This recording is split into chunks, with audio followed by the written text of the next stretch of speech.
Let us not make the mistake of dividing God's love, that somehow your problems right now, somehow your tensions right now, your quarrel with your wife, your quarrel with your husband, your infidelities, your losses, your whatever is separated somehow from the love of God working in your life. What I would like to invite you is to believe that painful and difficult times come because God loves you and He is disciplining you. So if you think about it, if you consider Jesus, and here's what He endured: rejection, sin, tension, failures in ministry, problems. Because failures in ministry, because that's how we define success in ministry, right? The numbers, the many people that are following you. But he just had a handful. So what happened? He endures it. His faith is in the Lord. And what happens? Something good came out of that painful, difficult time.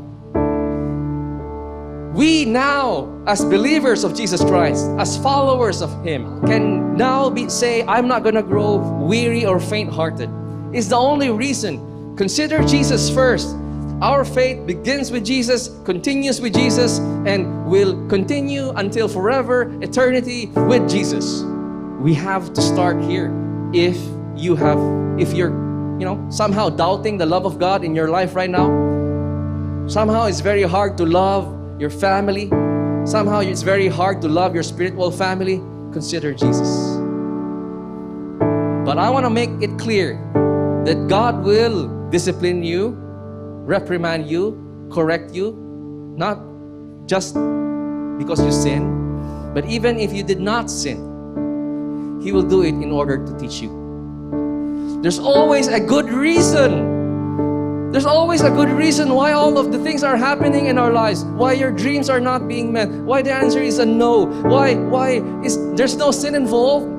But there's wonderful lessons that you could learn. You could keep trusting the Lord even during those most confusing, disturbing moments in your life. You will find the answer in His embrace. He is our strong tower. See, in love, God will discipline you in order to teach you. Let's look at Paul in the point of his life. He has this painful thing in his body. We call it a messenger of Satan, a thorn in the flesh. Paul prays repeatedly, and Paul is not sinning here. He's asking the Lord for relief. Lord, please, sakit, relieve me. Answer my prayer, Lord. Help me, heal me. But the Lord's answer is no. And I want us to gain encouragement, not just from yes answers to the Lord's healing. Be encouraged when the answer in your life, in your health, is a no. Why? Paul, our older brother, in his faith, learned a wonderful, something beneficial, good. He said, okay, you know what, guys? The reason why God said no and removing this thorn in my flesh, this is a painful thing, a reality in my life, so that I will not become proud.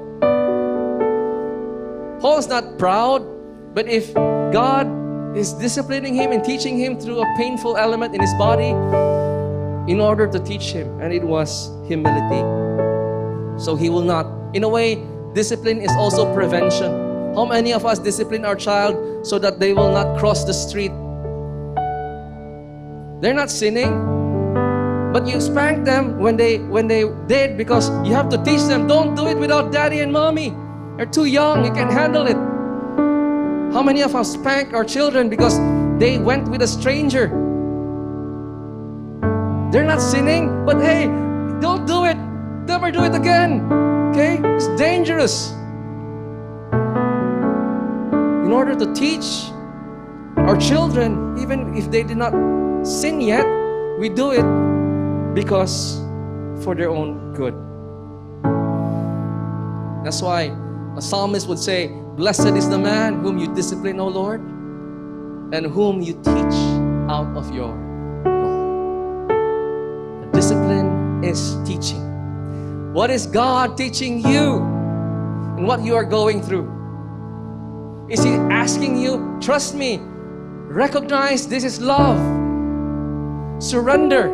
Is your heart hardening or is it softening?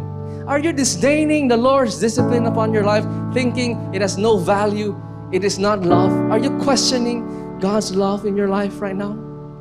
He is disciplining you. He is teaching you.